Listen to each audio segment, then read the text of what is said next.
ముళ్ళ తుప్పలను గచ్చపుతలను నీకు బలిపించాను.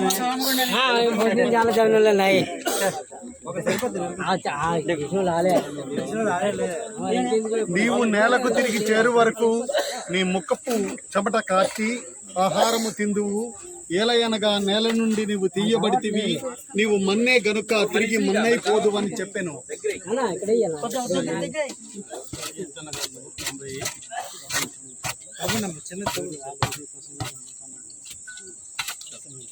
ప్రభువా, తరతరముల నుండి మాకు నివాస స్థలము నీవే. పర్వతములు పుట్టకమునుపు, భూమిని లోకములను పుట్టింపకమునుపు యుగ యుగములు నీవే దేవుడవు. నీవు మనుషులను మట్టికి మార్చుచున్నావు.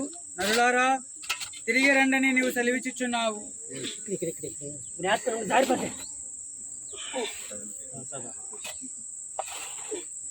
ప్రసంగి గ్రంథం 12.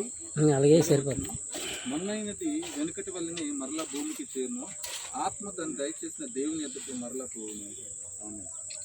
ఇక్కడ మనం చదివినటువంటి లేఖన భాగాలలో మనం చూసినట్లయితే బైబిల్ ఈ రీతిగా మనకు బోధించుచున్నది. మనమందరము కూడా ఈ మన్నులో నుంచే సృజించబడ్డాము, దేవుని చేత సృష్టించబడ్డాము. అయితే ఈ మన్నుకి అనగా ఈ మట్టికి అప్పగించబడుతుంది. కానీ మనలో ఉన్నటువంటి ఆత్మ ఏదైతే ఉందో, మొదటి మానవుడిని ఆదామును సృజించినప్పుడు దేవుడు మట్టితో ఆదామును చేసిన తరువాత ఆయన నాసికా రంధ్రములు అనగా ఆయన ముక్కులో ఆ బొమ్మలో